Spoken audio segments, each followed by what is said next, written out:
அரசமைப்பு சட்டம் 131வது திருத்த மசோதா குறித்த இந்த விவாதத்தில் விடுதலை சிறுத்தைகள் கட்சியின் சார்பில் சில கருத்துக்களை முன்வைக்க விரும்புகிறேன்.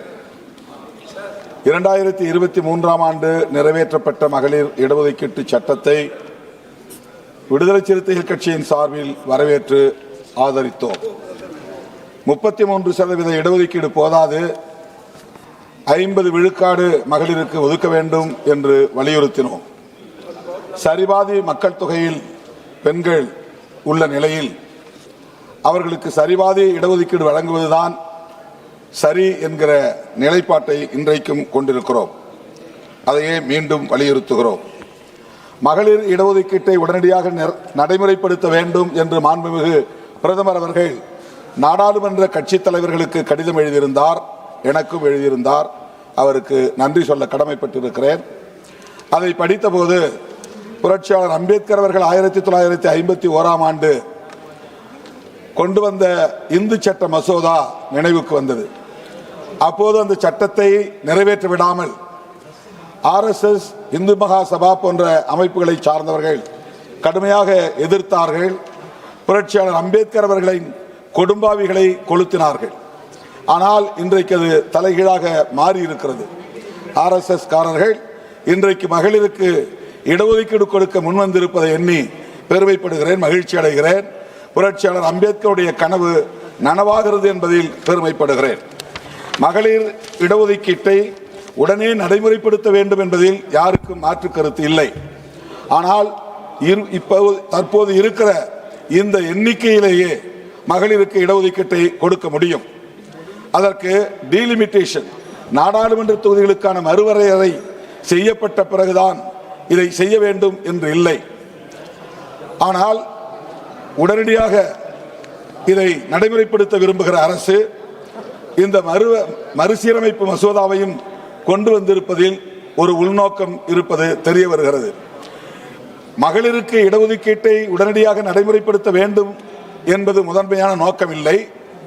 நாடாளுமன்ற தொகுதிகளுக்கான மறுவரையறையை உடனே நடைமுறைப்படுத்த வேண்டும் என்பதுதான் இந்த அரசின் முதன்மையான நோக்கம் என்று தெரிய வருகிறது.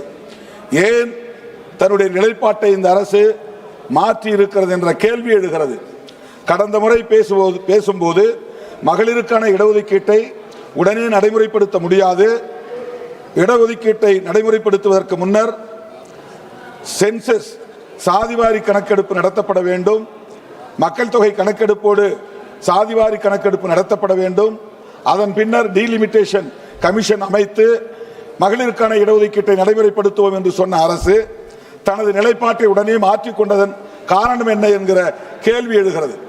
சாதிவாரி கணக்கெடுப்பு நடத்த இந்த அரசுக்கு விருப்பம் இல்லை. ஏனென்றால் அப்படி நடத்தினால் இந்திய அளவில் OBC மக்கள் தொகை எவ்வளவு என்பது தெரிய வரும். அதன் மூலம் இதுவரையில் மக்கள் தொகை அடிப்படையிலான பிரதிநிதித்துவத்தை பெற முடியாமல் போனதை அறிந்து OBC சமூகத்தை சார்ந்த மக்கள் தங்களுக்கான ஜனநாயக உரிமை போராட்டங்களை முன்னெடுக்க கூடும். இதற்கு இந்த அரசு அஞ்சுகிறது என்ற ஒரு நிலை உணர முடிகிறது.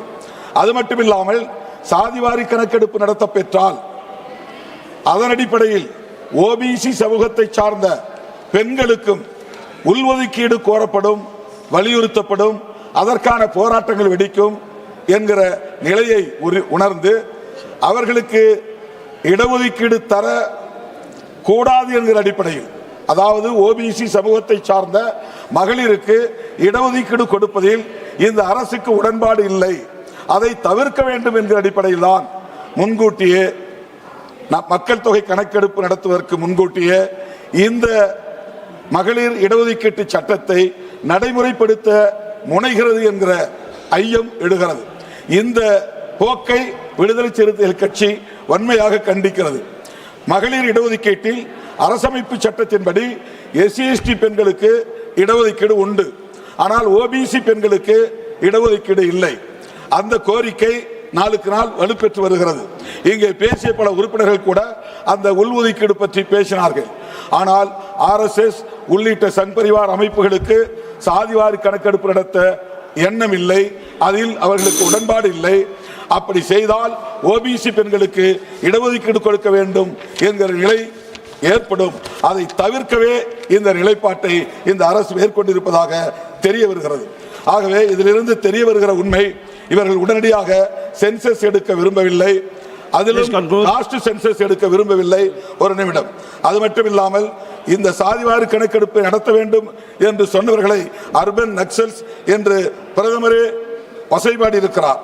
இந்த நிலையில் ஓபிசி மக்களின் உணர்வுகளை அவமதிக்கிற இந்த போக்கை விடுதலை சிறுத்தைகள் கட்சியின் சார்பில் சுட்டிக்காட்டவும் கண்டிக்கவும் கடமைப்பட்டிருக்கிறோம். ஓபிசி மக்களுக்கு, குறிப்பாக பெண்களுக்கு இடஒதுக்கீடு வேண்டும் என்பதை வலியுறுத்துகிறோம். மூன்று காரணங்களுக்காக இந்த டீலிமிட்டேஷன் பில் இதை கைவிட வேண்டும் அல்லது ஜேபிசிக்கு அனுப்ப வேண்டும் என்று கோருகிறேன். தென் மாநிலங்கள் இதனால் வஞ்சிக்கப்படும். ப்ரொபோர்ஷனேட் அடிப்படையில் ஒரே ஒரு நிமிடம் ப்ரொபோர்ஷனேட் விகிதாச்சார அடிப்படையில் இந்த எண்ணிக்கை உயர்த்தலாம். மக்கள் தொகை அடிப்படையில் எண்ணிக்கையை உயர்த்தக்கூடாது. அப்படி உயர்த்தினால் தமிழ்நாடு உட்பட தென் மாநிலங்கள் பாதிக்கப்படும். ஓபிசி பெண்களுக்கு இடஒதுக்கீடு வழங்க மறுப்பதனால் இந்த சட்ட மசோதாவை திரும்ப பெற வேண்டும் என வலியுறுத்துகிறேன். அதைவிட முக்கியமாக டீலிமிட்டேஷன் பில் என்பது ஒரு சிம்பிள் மெஜாரிட்டி போதும் என்கிற நிலைக்கு மாற்றி அமைத்திருப்பது ஏற்புடையது அல்ல. கான்ஸ்டிடியூஷனல் அமெண்ட்மென்ட் என்பது மாற்றப்பட்டிருக்கிறது. ஒரே ஒரு செகண்ட் மாற்றப்பட்டிருக்கிறது. எனவே இந்த சட்டத்தை திரும்ப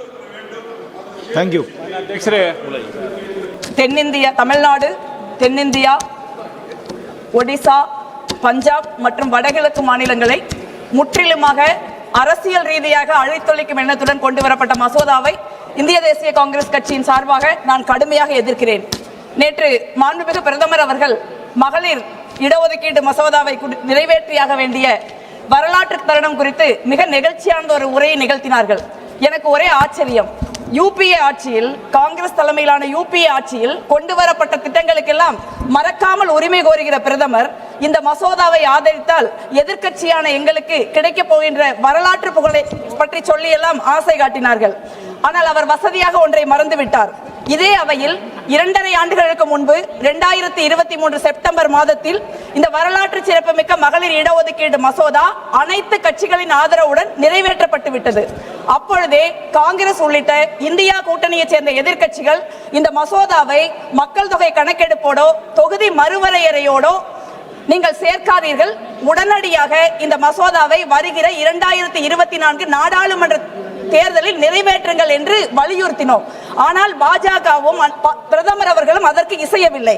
ஆனால் இப்பொழுதுதான் மாண்புமிகு பிரதமர் அவர்களுக்கு இப்படி ஒரு மசோதா இந்த அவையில் நிறைவேற்றப்பட்டுள்ளது என்பது நினைவுக்கு வந்திருக்கிறது.